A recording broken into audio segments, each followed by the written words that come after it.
Alrighty, let's start our demo today. Okay, action нэг.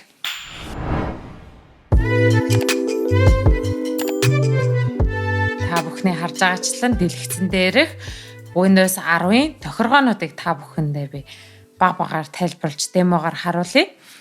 Юуны ихэнд хэрвээ таны компьютер Windows 10 руу шинжлэгдээгүй байгаа бол та бүхэн бүх санаа зовоорой. Энэхүү линкийг YouTube-ийнхаа description дотор үлдээчих тул та бүхэн дараад хэрэг Windows 10-гаа апдейт хиймээр байгаа бол та бүхэн энэхүү вебсайт руу ороорой.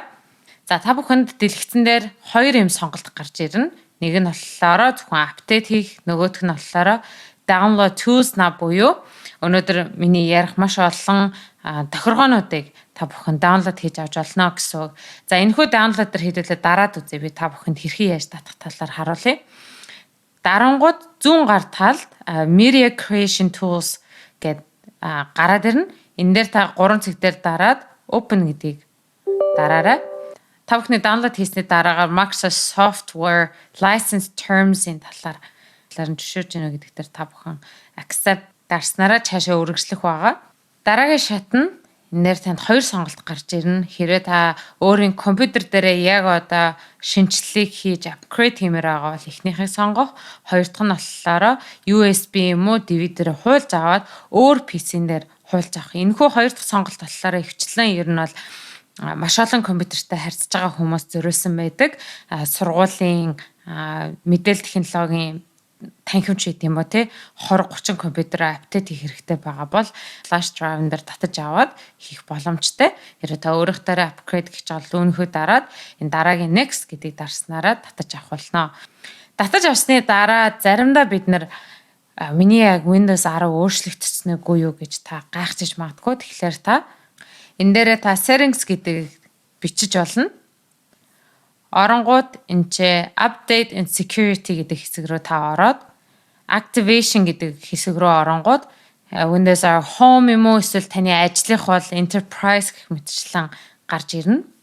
Апдейт хийгдсэний дараа хэрхэн яаж компьютер дээрх маш сонирхолтой функцүүдийг ашиглах вэ? Бид нар өргөл сандаа зүүн гар талаас эхэлдэг. Тэгэхээр хэдүүлээ хамтдаа Star button дээр дарангууд юу гардаг та бүхэнд би харуулъя. Мэдээж таны аккаунт документууд зураг, settings, empowered жишээлбэл танаар энийгээ зөвөр төр зур унтуулах, унтраах эсвэл эхнээс нь restart хийх гэсэн сонголтууд танд гарч ирнэ.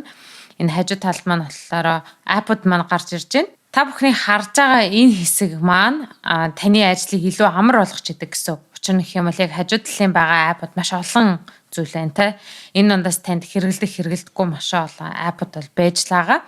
Тэгэхээр таны хамгийн их хэрэглэдэг зүйлүүдийг та татаад энэ хэсэг дээр оруулж болно. Хамгийн эхнээс нь эхлэх юм бол та энийгээ өөрөө хүснээр нэрлэж болно. Яг одоогийн байдлаар бил office гэж нэрлэлсэн байна. Ажлын эсвэл энэ доор хувийнч гэдэг юм уу те. Өөрийнхөө хүснээр мөн та бүхэн кириллээр монголоор хадгалж болох маш даваа талтай байдаг.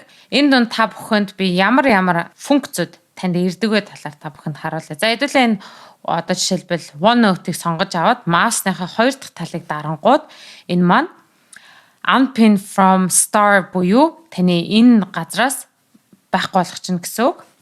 За дараагийн хэсэг маань болохоор size хэмжээ. Та энийг бүр жижигхэн болгож болно. Ийм жижигхэн аль эсвэл бүр том саяных шиг байлгаж болно. Ахаа хоёр дахь маусаа дарангууд more гэдэг рүү оронгууд энэ маш сонирхолтой функц байгаа. Энэ маань болохоор live tile буюу яг тухайн үед таны интернеттэй байгаа үед юу болж байгааг энэ маань таны Outlook дээр маш их хэрэгцээтэй байдаг. Миний хувьд бол Outlook руу орох шаардлагагүй энд юу болж байгааг ингээд live tile-аар бол хараа явцдаг. OneNote дээр ч гэсэн ялгаагүй та харах боломжтой. За зарим одоо app-ууд дээр маань болохоор live tile бол ажиллахгүй. Яг одоо энэ дээр харж байгаачлан таны more гэд оронгууд одоо PowerPoint дээр жишээлбэл байхгүй байх жишээ нэ тий. За OneNote дээр хэдүүлээ ороод more гэдэг рүү оронгууд энэ дээр pin to taskbar гэн. Taskbar маань юу вэ гэхлээр одоо та бүхний энэ харж байгаа миний highlight хийж байгаа энэхүү хэсэг энэнгээр та start лугаа орох шаардлагагүйгээр энэ хэсэг рүү орох шаардлагагүйгээр шууд taskbar руу pin хийгээд энэ чинээ маш амархнаар оруулах боломжтой гэсэн үг.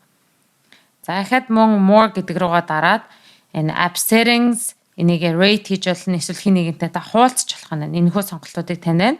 Эсвэл та uninstall хийж болно. За хэдүүлээ энэ Skype-ыг uninstall хийгээд үзье. Танаас асууна, uninstall хий. Ийм хурдан ингээ устч чинь энэчнээсээ та бүхэн хүсэх юм бол энийгээ бариад өөр газарт байрлуулж болно. Танд аль тухтай тэр зүйлээрээ та өөртөө тохируулж байгаа. Хайлт байгаа. Хайлтан дээр дарангууд танд эхлээд хамгийн сүүлд орсон таны аппаас ахуулаад мэдээллүүдийг гаргаж ирнэ. Энд чинь маш сонирхолтой амархнаар цаг агаар хамгийн сүүлд явагдаж байгаа топ мэдээллүүд, өнөөдрийн түүх гэх мэтчлэн зүйлүүдийг бол та энэчнээс шууд дараад мэдээлэл авах боломжтой. Apps гэдэг рүүгээ ороод өөртөө байгаа аппликейшнуудыг бол харж олно. Бичиг баримт, веб хуудас, more гэх мэтчлэн email, folder, music гэх мэтчлэн эдгээр зүйлүүдээс та сонголтоо хийгээд хайж болно. Маш энгийн эсвэл та хүсвэл энэчнээ бичил хайлтаа хайгаад олох боломжтой гэдэг байгаа. Дараагийн хэсэг бол task view буюу таны сүүлд яг юу хийгдчихсэн бэ гэдэг зүйл танд гараад ирнэ. Энд дээр заримдаа би ингээд олон зүйл рүү орох шаардлагагүй зөвхөн task view дээр ороод өмнөх 7 хоногт тэрний бүр өмнөх 7 хоногт ямар вебсайтаар орж исэн гэдгийг л өөрөө бол хараад олчиж болно. Зүүн гар талд та хүсвэл new desk гэд шинийг одоо нээж болох байгаа. New desktop гэдэг дарснараа та desk 1, desk 2-тэй хийж байна. Хэрвээ энийг та харахыг хүсэхгүй байвал энэхүү улаан төвчлөр дээр дараад устгах боломжтой байгаа. Бүхэнд харуулж ирсэн task bar байгаа. Энэхүү task bar хэрвээ та хүсчээвэл за би энэ зүйлийг дэлгэцэн дээр байлгамааргүй байна гэж үзэх юм бол одоо жишээлбэл энэ маань аль хэзээ миний desktop дээр бол Minecraft Education гараад ирсэн байна те. Тэнгүүд энийгээ би unpin from taskbar гэдгээс ингээд хасаад харагдахгүй байлгачих болно. Энэ маань taskbar-аас байхгүй болохлаа гэдэг устгацсан гэсэн үг бол биш шүү гэдэг та бүхэндээ хэлмээр байна. Энэ зүйл дээр болохоор Windows Ink буюу workspace дээр танд whiteboard, full screen, snip гэдэг хоёр сонголт гарч ирнэ. За whiteboard сүүлийн үед маш их хэрэглэгдэж байгаа, хүмүүс маань гэрээсээ ажиллаж байгаа болохоор whiteboard-аар дамжуулж байгаа. Оронгууд миний өвн биччихсэн. Найдан дээр tech гэд зураг оруулсан байх жишээний. Дараа та бүхэнд би дэлгэрэнгүй Microsoft Whiteboard-ыг хэрхэн яаж ашиглах вэ бичлэгийг тавихад бол та бүхэн YouTube сувгийн маань subscribe хийгээд notification асаагаарай. Танд үнэхээр хэрэгцээтэй бол энэ бичлэг маань гарсан үедээ танд шууд мэдэгдэх байгаа. Тэнгүүр та жишээ хүсвэл ингээ орж болно. Богинохон одоо shortcut гэдэгтэй орохыг хүсэх юм бол Windows Shift S-ийг хамтдан дарснараа гарч ирнэ. Энэ дээр та яг тухайн хүсэж байгаа хэсгийг төвлөрүүлээд скриншот хийчих болно. Тэнгүүд тань дээр action bar дээр сануулга гараад ирнэ. Яг тэрний маань хажуу талд нь календар. За календар маань зөвхөн цаг хугацааг ингээ харуулад өнгөрөхгүй энэ дээр та өөрийн уулзалтаа зохион байгуулж болно. За get story гэдэг дээр дараад өөрийн та аккаунта Gmail гэж болно, Outlook гэж болно. Энийг оруулаад та энэ дээрээ дараад ивентийнхаа нэрийг өгч болно. Одоо жишээлбэл заяа найдан дөрж tag одоо хэдэн цагаас хаана ямар газар гэдгийг та тохируулаад save гэдгийг дарснараа таны мэринг мөн энэ дээр та өөрийн өнгүүдээ сонгоод за энэ миний календар дээр Outlook дээр байгаа шүү, Gmail дээр байгаа шүү гэдгийг сануулж өөртөө болох байгаа. Энэ дээр та өөрийн notification асааж болно. Хэрвээ та тэхийг хүсэх юм бол manage notification гэдэг хэсэг рүү ороод доошо та бүхэн явуулангууд таны өдөр тутам хэрэглэдэг апп-уудын notification-ыг та асааж болно, асаахгүй болно. Миний хувьд бол ганцхан аппликейшнийг бол асаалтаа хэвээрээ байлгадаг. Учир нь бусд нь бол хангалттай notification бол энэ тэндээс ирдэг болохоор аль болох би өөрийгөө сатааруулахгүй байхын тулд ганцхныг нээдэг.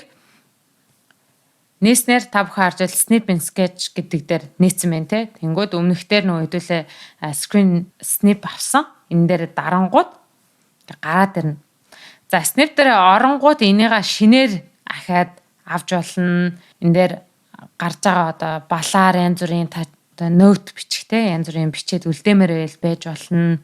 Энийгээ мо хадгалж болно. Эсвэл копидод хүмүүс рүү явуулж болно гэх мэтчлэн танд сонголтууд бүгд байгаа. Дэлгэцэн дээр маш их олон зүйлийг та нээж зэрэг хийх шаардлагатай байгаа бол тухайн өөрийн хэрэгжилж байгаа app юм уу вебсайтаа аваад хажуу тийш нь маусаа дэлгэцнээс гартал яг та бүхэн харж байгаа шар тэгээд ногооноор хүрээлэгдсэн маус маань дэлгэцээс гарангууд хиймлэр энэ хажуу талд нь ингээд дүрс гарч ирж байна. Энэ дээр тавингууд дэлгэцний баруун дээр талд маань миний хэрэгжилж байгаа вебсайт бол орчиж байна. Хоёр дахь хэсэг нь гэх юм бол энийг хэрвээ би бас хамтд нь хармаар байгаа бол мөн адилхан бариад зүүн гар талын дээд тал руу оруулах гэх мэтчлэн.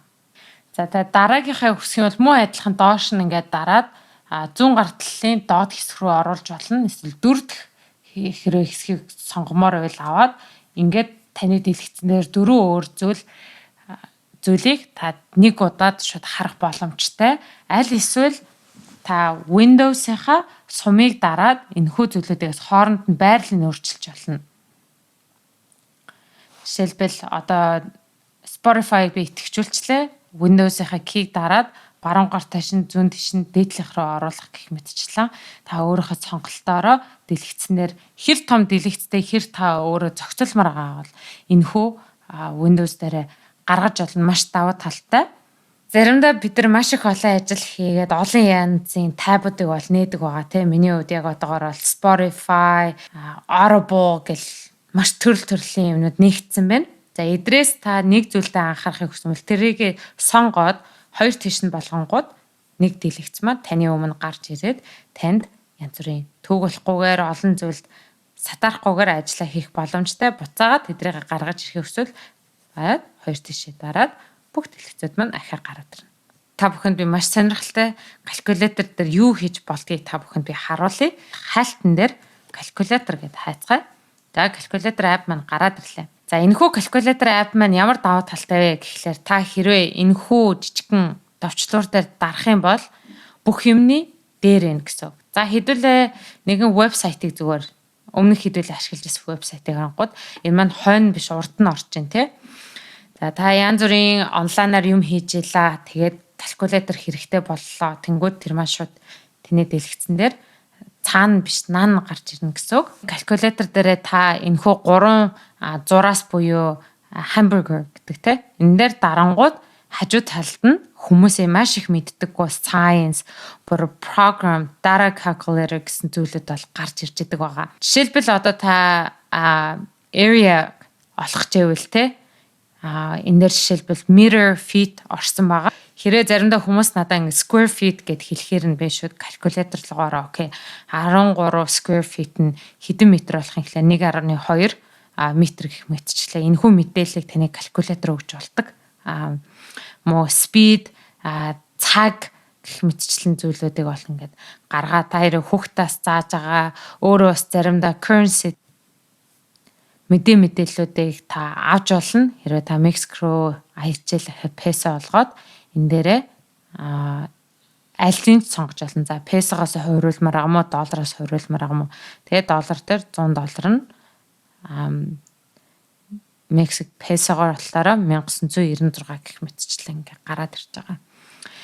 Та бүхэн энэхүү калькуляторыг өргөн хэрэглээд үзээрэй. Ганцхан стандарт ингээд нэмэх хасах үржүүлэх хуваагтай бас биш. Энэхүү зүйлүүдийг бас та хийж болдог шүү гэж хэлмээр байна. Хэрвээ та сонирхч байвал өөрөө history логоо ороод хийжсэн зүйлүүдэд харах боломжтой. Өнөөдөр та бүхэндээ Windows 10-ыг хэрхэн яаж компьютер дээр шинжилж ирсэн функцүүдийг хэрхэн яаж ашиглах демо хүргэсэндээ маш их таатай байна. Та бүхэн хэрэгцээтэй хүмүүст нь харамгүй тараагаарай. Өдөө сувгийн маань subscribe хийж өөрсдийн технологитой холбоотой тулгарч байгаа асуудлуудыг та бүхэн чөлөөтэй асуугаарай гэж хүсмээр байна. Ингээд өнөөдрийн дугаарыг дууссан үзсэн та бүхэндээ маш их баярлалаа. Дараагийн дугаар хүртэл түр баяртай.